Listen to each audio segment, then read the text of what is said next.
ERCP की योजना काफ़ी लंबे समय से कांग्रेस ने उसको अटकाने का लटकाने का काम किया। हम इस बात को कह सकते हैं कि देश के यशस्वी प्रधानमंत्री नरेंद्र मोदी जी के नेतृत्व में हम उस बड़ी योजना को एम करके उसको हम लेकर के आए, और वो इतनी बड़ी योजना है कि राजस्थान के लगभग पुराने 13 जिले और नए 21 जिलों की योजना है, जिसमें पीने का पानी भी है और 2,80,000 हेक्टर सिंचाई के लिए भी किसानों को पानी मिलेगा। इसके अलावा राजस्थान के हर क्षेत्र में पानी के लिए हमने काम किया, और जिस तरह से आपको पता है कि ईआरसीपी की योजना काफ़ी लंबे समय से कांग्रेस ने उसको अटकाने का लटकाने का काम किया।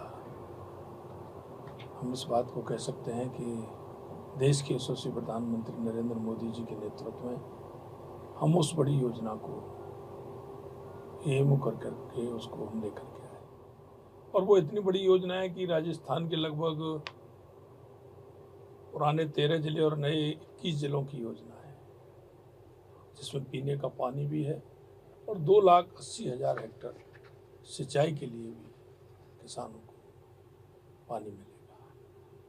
इसके अलावा लगभग 50 साल से हमारा यमुना पानी का समझौता की बात हम करते थे। कांग्रेस सरकार हमेशा झूठे वायदे करती थी, लेकिन उस यमुना समझौते का काम भी हमारा पूरा हुआ, और हरियाणा सरकार से और केंद्र सरकार के बीच में हमारा ये भी एम हुआ, और उसका भी हमने पानी के लिए काम किया। यही नहीं, राजस्थान के हमारे माही डैम हो, देवास योजना हो, नर्मदा योजना हो, चाहे हमारे इंदिरा गांधी नहर हो, उसको पंजाब के अंदर पक्का कराने वाली बात हो, और पौंग डैम से पानी आने की बात हो, उस पर भी हमने बात की है। तो हम कह सकते हैं कि राजस्थान में सबसे ज़्यादा आवश्यकता पानी की है, और अभी भी हम इस बजट में हमने ईआरसीपी से लेकर के और यमुना जल से लेकर के और जेजेएम के अंदर भी हमने ये प्रावधान रखा है कि हम राजस्थान की जनता को पूर्ण रूप से स्वच्छ पानी मिले, अच्छा पानी मिले, ये हमारी प्राथमिकता है इसमें। मुख्यमंत्री जी, चुनाव में आप जब आए थे तो घोषणा पत्र आपने जारी करा था, जनता से वादे किए थे। आज हम देख रहे हैं कि 6 महीने से कुछ थोड़ा समय अधिक हुआ है, 45% जो वादे थे, जो घोषणाएँ थी आपके संकल्प पत्र की, वो पूरी कर दी है। मतलब 6 महीने के कम समय में 45% घोषणाएँ पूरी कर दी। तो ये मान के चले जाएँ कि अब जो बची हुई घोषणाएँ हैं, वो भी आप जल्द पूरी कर देंगे और जो और नए वादे आप कर रहे हैं, तमाम करेंगे? क्योंकि जिस स्पीड से तमाम घोषणाएँ पूरी सरकार कर रही है, फ़ोकस संकल्प पत्र पे है, उन वादों पर है, जो आपने जनता से किए थे। देखिए, ये राजनीतिक पार्टियों का और राजनेताओं का, इन्होंने 70 साल में जो जिस पार्टी ने राज किया है, उसने एक जनता को इस तरह का अविश्वास देने का काम किया है कि वो हमेशा आते हैं, गरीबी हटाओ का नारा देते हैं, जनता को योजनाओं की बात करते हैं, और फिर ढाक के 3 पात होते हैं। 2014 के बाद देश के यशस्वी प्रधानमंत्री नरेंद्र मोदी जी ने उन राजनीतिक दलों को और राजनीतिक नेताओं को बदलने का काम किया है। आपने देखा होगा, देश के यशस्वी प्रधानमंत्री जी ने जिस योजना का की आधारशिला रखी है, उद्घाटन भी उन्होंने किया है, और हमने जनता के बीच में हमारे संकल्प पत्र में वायदा किया था कि जो हम जनता के बीच में वायदा कर रहे हैं उनको हम पूरा करेंगे। निश्चित रूप से 6 महीने में हमने 45% वादों को पूरा किया है, और उसका कारण ये है कि हम जनता के बीच में गए हैं। निश्चित रूप से उस संकल्प पत्र को हम पूरा करेंगे, और हमने एक एक योजना करके हमने पूरा किया है। आज का भी बजट जो हमारा है, जो हमने आज बजट दिया है, उसमें भी हमने उन संकल्प पत्रों को दोहराते हुए और उस संकल्प पत्र के माध्यम से हमने जनता को जो वायदा किया उसे पूरा करने का रोड मैप हमने। राजस्थान की बात की जाए तो मुख्यमंत्री जी, पेयजल एक बड़ी समस्या राजस्थान में रहा है, मरु प्रदेश है। आपके आने के बाद ईआरसीपी योजना पे कुछ काम शुरू हुआ, यमुना जल समझौते पर बात शुरू हुई। तो सरकार का विजन क्या है? क्योंकि ईआरसीपी को लेकर जितनी राजनीति पिछली बार हुई, पिछले चुनावों के दौरान, उसके बाद आपकी सरकार ने आकर इस पे काम शुरू करा। अब सरकार का विजन इन दोनों योजनाओं को लेकर, क्योंकि पेयजल एक बड़ी समस्या है, जिसका समाधान आपकी सरकार के माध्यम से करना बेहद ज़रूरी है। देखिए, मैं कहना चाहता हूँ किसी भी राज्य की उन्नति के लिए, विकास के लिए दो बातों की आवश्यकता प्रमुख रूप से होती है। आज के समय में पानी और बिजली। हमारी सरकार ने इन दोनों पर काम किया है।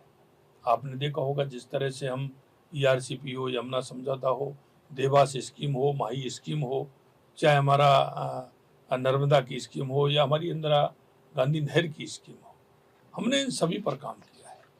हमने इन सभी पर काम करते हुए किस तरह से हमारे किसान को पानी मिले, उद्योग के लिए पानी मिले, जेजेएम के माध्यम से हर घर नल से जल किस तरह से मिल सकता है। आपने देखा होगा हमारी केंद्र की बहुत बड़ी योजना, हर घर को नल से जल, और जिस तरह का कांग्रेस ने उसमें काम नहीं किया, काम किया तो उन्होंने उसमें भ्रष्टाचार किया। हम आपको कह सकते हैं कि 15,000 करोड़ का हमारा प्रावधान इस वर्ष जेजेएम के अंदर है और हम 25 लाख घरों में पानी देने का काम हम करेंगे। राजस्थान की बात की जाए तो पेयजल की दृष्टि से भले ही राजस्थान कमज़ोर रहा हो, दिक्कतें आती रही हो, लेकिन ऊर्जा की राजस्थान में असीम संभावना है। चाहे सौर एनर्जी की बात की जाए, राजस्थान सरकार यानी आपकी सरकार राजस्थान में ऊर्जा के क्षेत्र में आत्मनिर्भर बनाने के लिए क्या प्रयास कर रही है? क्योंकि आज बजट भाषण के दौरान जब बाद में आपकी बात हुई, मीडिया से आपने जब बात करी, तो आपने कहा कि जो किसानों को दिन में बिजली देने का जो वादा है, वो सरकार जल्द पूरा करने वाली है और आत्मनिर्भर राजस्थान बिजली के क्षेत्र में बने, उस दिशा में काम करने वाले हैं। तो इसका कोई रोड मैप तैयार करा है? देखिए, मैं आपको बताना चाहता हूँ, पिछली कांग्रेस की सरकार ने ना तो बिजली के उत्पादन के क्षेत्र में काम किया, ना उसकी संभावनाएं किस तरह से राजस्थान में हो सकती है उसके लिए काम किया, ना उसके इंफ्रास्ट्रक्चर के लिए काम किया। हमने राजस्थान की जनता से वादा किया है कि आने वाले समय में 2027 तक हम हर तरह से किसान को दिन में बिजली देने का काम करेंगे, और हम अभी जो बिजली की इतनी बड़ी समस्या है उसे निजात दिलाने का काम करेंगे। हमने आते ही 2 महीने के अंदर 1,65,000 करोड़ रुपए का ये हो गया, 65 लाख हजार करोड़ का ये हो गया। अभी हमने पंपिंग सिस्टम से 1800 मेगावाट का हमने काम प्रारंभ कराया है। इसी तरह से हमने बैटरी बैकअप का भी योजना है जिससे काम कर रहे हैं। हम कुसुम योजना के तहत काम कर रहे हैं। हमने वायदा किया है निश्चित रूप से हम बिजली का उत्पादन बढ़ाने का भी काम करेंगे। आने वाले समय में जो हमने किसानों से वायदा किया है कि किसानों को हम दिन में बिजली देंगे, उद्योग के लिए पूरी बिजली देंगे, घरेलू हम पूरी तरह से बिजली देंगे, निश्चित रूप से आने वाले समय में हम उसको पूरा करेंगे और किसानों से जो वायदा किया उसको भी पूरा करेंगे। उद्योग के क्षेत्र में है, हम बिजली के अंदर आत्मनिर्भर राजस्थान होगा, ये हम आपको विश्वास दिलाते हैं। आदि शक्ति नारी है राजस्थान में। यदि नारियों की बात की जाए, नारियों के सशक्तिकरण के लिए आपकी सरकार क्या खास प्रयास करी? क्योंकि आज के बजट में काफ़ी कुछ सौगातें नारी शक्ति को बल देने के लिए भी की गई है। देखो, मैं बताना चाहता हूँ आपको कि जिस तरह से देश के यशस्वी प्रधानमंत्री नरेंद्र मोदी जी ने लखपति दीदी की योजना जो आई है, निश्चित रूप से महिलाओं को सशक्त करने के लिए है। हमने 5 लाख से बढ़ा करके 15,40,000 महिलाओं को लखपति दीदी बनाने का लक्ष्य लिया है। आपने देखा होगा हमारी आंगनबाड़ी की बहनें, हमारी जो कार्यकर्ता हैं आंगनबाड़ी की आशा सहयोगिनी, उनका मानदेय बढ़ाने का काम भी हमारी सरकार ने किया है। और आपने देखा होगा कि हमने नारी सम्मान के लिए, नारी को सुरक्षा मिले, इसके लिए हमने हर जिले में एक महिला थाना स्वीकृत करने का भी काम किया है। यही नहीं, हम हर तरह से महिला को सशक्तिकरण के आधार पर महिला को हम आगे बढ़ाने के लिए हमारी सरकार कृत संकल्प है। मुख्यमंत्री जी, रोजगार की यदि बात की जाए, क्योंकि आज के बजट में आपने वादा करा है आने वाले 5 साल में 4 लाख भर्तियां आप निकालेंगे, रोजगार देंगे, तो वो रोजगार किस तरह का रोड मैप तैयार करा? क्योंकि रोजगार की भर्तियों की यदि बात की जाए तो चुनाव से पहले, विधानसभा चुनाव से पहले राजस्थान में एक बड़ा मुद्दा रहा था पेपर लीक का।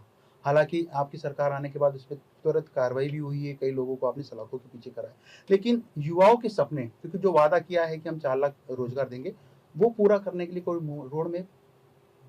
देखो, मैं बताना चाहता हूँ, हमने युवाओं से वायदा किया, जी। क्योंकि युवाओं को हमने जिस तरह से पिछली कांग्रेस सरकार में देखा था, उन किसान के, गरीब के बच्चे की हालत जो हो रही थी, पेपर देने आते थे, 19 में से 17 पेपर लीक हुए, युवा खून के आंसू रोता था, युवा तड़पता था, घर से पैसा लेके आता था, माता पिता किस तरह से उसको पढ़ाने का काम करते थे, लेकिन उनकी कोई सुनता नहीं था।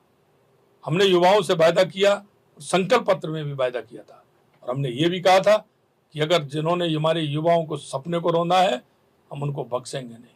और आपने देखा होगा पेपर लीक प्रकरण में अभी 100 से अधिक ऐसे लोग गिरफ्तार हुए हैं, और आगे भी जांच चल रही है। कोई कितना भी बड़ा व्यक्ति होगा, छोड़ा नहीं जाएगा, किसी तरह से बख्शा नहीं जाएगा।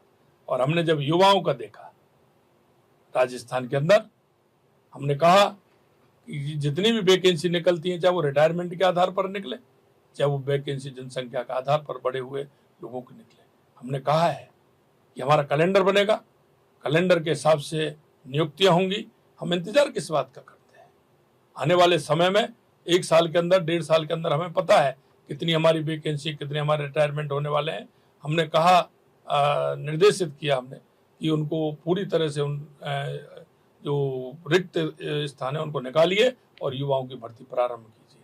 और हमको कह सकते हैं, हमने हमारे पहले बजट में, अनुदान बजट में हमने कहा था कि 70,000, और अब हमने कहा है कि 1 लाख लोगों, युवाओं की हम भर्ती करेंगे। निश्चित रूप से हम करेंगे, और आने वाले समय में रोड मैप बना करके युवाओं को, हम जो सपने हैं उनको आगे बढ़ाने का काम करेंगे। हमारे युवा आगे होगा, राजस्थान हमारा खुशहाल होगा। किसी भी तरह से युवाओं को आगे बढ़ाने का काम हमारी सरकार करेगी। मुख्यमंत्री जी, क्योंकि बजट में कई घोषणाएं आपने की है, और आज का जो बजट था उसके बाद ऐसा जो 5 साल का विजन है भजनलाल शर्मा सरकार का, मतलब आपकी सरकार का, वो उसमें साफ तौर पे दिख रहा है। बात करूं मैं विधानसभा चुनाव से पहले की स्थिति में, जिस हालात में आपकी सरकार को राजस्थान मिला, आर्थिक हालात की बात कर रहा हूं मैं, क्योंकि इसके पहले आप जब विपक्ष में थे तो ये लगातार आरोप लगते रहे कांग्रेस सरकार पे, तत्कालीन जो कांग्रेस सरकार थी, कि रेवड़ियां बांटने का काम योजनाओं के जरिए किया। काफ़ी जो कर्जा था उस दौरान बढ़ा भी। अब चूँकि उसी हालत में आपको सरकार मिली है, राजस्थान मिला है, तो किस तरह जो विज़न आप लेकर चल रहे हैं 5 साल का आपकी सरकार का, बिना कोष के, क्योंकि कोष का कहाँ से इंतज़ाम होगा, वो तमाम तैयारियाँ कैसे होगी, उसको लेकर क्या तैयारी है? देखिए, मैं आपको बताना चाहता हूँ, दृढ़ इच्छा शक्ति हो, जी। काम करने का हौसला हो, और मैंने पहले भी कहा है, ये डबल इंजन की सरकार है, और ये डबल इंजन की सरकार जो कहती है वो करती है, और करती है वो ही कहती है। मैं आपको कह सकता हूँ इस बात के लिए कि जिस तरह से वित्त प्रबंधन पूर्व सरकार ने, जिस तरह से बिल्कुल पूरी तरह से आप कह सकते हैं दिवालियापन कर दिया, और उन्होंने जिस तरह से चुनाव आते आते काम किया, हम कह सकते हैं कि उन्होंने हमारे राजस्थान को एक इस तरह की स्थिति में पहुंचा दिया था। लेकिन आप 6 महीने का देखिए, 6 महीने का उनका प्रबंधन देखिए और हमारा प्रबंधन देखिए। इन 6 महीनों में भी हमने ग्रोथ किया है, और हम कह सकते हैं हमारी ये डबल इंजन की सरकार आगे आने वाले समय में हम जो हमने वायदे किए हैं उनको भी पूरा करेंगे, युवाओं को रोजगार भी देंगे, और प्रदेश के इंफ्रास्ट्रक्चर को भी बढ़ाएंगे, और आने वाले समय में उद्योग क्षेत्र में भी काम करेंगे, और हेल्थ से लेकर के, शिक्षा से लेकर के हर क्षेत्र में हमारी सरकार काम करेगी। नारी की सशक्तिकरण की बात हुई, युवाओं को रोजगार देने की बात हुई, बात करें किसानों की। कृषक कल्याण के लिए आपकी सरकार क्या कदम उठा रही है? क्योंकि आज के बजट में काफ़ी कुछ घोषणाएं भी करी हैं। किसान एक बड़ा वर्ग है, आप खुद किसानी कर चुके हैं जहाँ तक मुझको जानकारी है। तो ऐसे में किसानों की खुशहाली के लिए क्या आप तैयारी कर रहे हैं? किस तरह उनको राहत मिल सके, किस तरह वो आगे बढ़ पाए, क्या तैयारी है सर? देखिए, मैं कहना चाहता हूँ आपको, किसान समृद्ध है जी। तो प्रदेश समृद्ध है। आपने देखा होगा, आते ही हमने किसान से वायदा किया था कि आपको सम्मान निधि देने का काम करेंगे। हमने पहली किस्त किसान सम्मान की 65 लाख किसानों को 650 करोड़ रुपए की जारी की है। 2300 करोड़ रुपए का सहकारिता के माध्यम से ऋण वितरण करने का काम हमारी सरकार ने किया है। गेहूं पर एमएसपी बढ़ाने का काम हमारी सरकार ने किया है। यही नहीं, हम कुसुम योजना के माध्यम से किसानों को बिजली कनेक्शन देने का भी काम कर रहे हैं। यही नहीं, मैं आपको कहना चाहता हूं, हमारा किसान समृद्ध हो, सुखी हो और हमारा किसान एग्रीकल्चर के क्षेत्र में ग्रोथ किस तरह से कर सकता है, उस तरह की योजनाएं बना करके हम उनको आधुनिक खेती किस तरह से करते हैं, उसके लिए हमने किसान को प्रेरित किया है। यही नहीं, किसान के साथ साथ पशुधन, जो एक किसान के लिए एक बहुत बड़ा सहारा होता है, हमने उस क्षेत्र में भी काम किया है। हमने किसान को गोपालक कल्याण योजना के लिए 1 लाख रुपए का गोपालक क्रेडिट कार्ड बनाने का काम किया है। वो भी हम किसान को बनाएंगे। किसान अगर खेती गोपालक गोवर्धन के नाम से अगर वो खेती करेगा तो हमने 10,000 रुपए का अनुदान उसमें भी देने का काम किया है। विभिन्न योजनाएं हमने किसानों की, जिससे किसान का एक सहारा बनते हुए किसान हमारा मजबूत हो, किसान हमारा विकसित हो, किसान को सारी सुविधाएं देने का काम हमारी सरकार ने किया है, आगे भी करेंगे। एक सवाल था मेरा मुख्यमंत्री जी, केंद्र में राजस्थान की स्थिति बहुत मजबूत है, 4 केंद्रीय मंत्री यहाँ से आते हैं। आप भी लगातार पिछले दिनों दिल्ली गए थे, राजस्थान के लिए काफ़ी जो हक की चीज़ें हैं, योजनाएं हैं, वहाँ पे केंद्रीय मंत्रियों से मुलाकात करके लेकर आए। क्या आने वाले दिनों में, जो कि केंद्र से बजट भी आने वाला है, क्या उम्मीद करें? आप लगातार मंत्रियों के संपर्क में भी है, कई राजस्थान की योजनाएं लाने के लिए आप मिले भी, तो कुछ बड़ी सौगातें मिलने की उम्मीद है? देखिए, मैं आपसे कहना चाहता हूँ, मैंने पहले भी आपसे कहा, ये डबल इंजन की सरकार है। निश्चित रूप से हम कह सकते हैं हमारी इतनी बड़ी योजना है, उन योजनाओं को क्रियान्वित के लिए, राजस्थान के विकास के लिए, विकसित राजस्थान बनाने के लिए हमें विश्वास है कि हमारी केंद्र की सरकार पूर्ण रूप से जो हमारी अपेक्षा है, निश्चित रूप से हमारी केंद्र की सरकार उसको पूरा करेगी। और डबल इंजन की सरकार मिलके जो राजस्थान की जनता से जो हमने वायदे किए हैं, हम कह सकते हैं समयबद्ध तरीके से हम उनको पूरा करें। एक मेरा अंतिम सवाल है, राजस्थान की बात की जाए तो राजस्थान की जो प्रदेश है, उन प्रदेशों में आता है जो शांत प्रदेश कहलाता है। चाहे सांस्कृतिक दृष्टि से बात की जाए, काफ़ी ज़्यादा बाहुल्य है, सांस्कृतिक छटा बिखेरे हुए है। तो ऐसी स्थिति में राजस्थान के नाम आपका क्या संदेश रहेगा, किस तरह का संदेश रहेगा, ताकि जो शांति व्यवस्था अब तक चली आई है, शांत प्रदेश की जो छवि बनी रही है, वो आगे भी जारी रहे? देखो, ये बात आपने बिल्कुल सटीक कही कि राजस्थान हमारा शांत प्रिय देश है। हमारा राजस्थान, अगर हम कहें सही माने में, तो ये शक्ति की धरती है, ये भक्ति की धरती है, ये स्वाभिमान की धरती है। और आपको पता है, जैसे इसमें महाराणा प्रताप, महाराजा सूरजमल, पृथ्वीराज चौहान, माँ पन्नाधाय, पद्मिनी, अमृता देवी, मीराबाई की धरती है।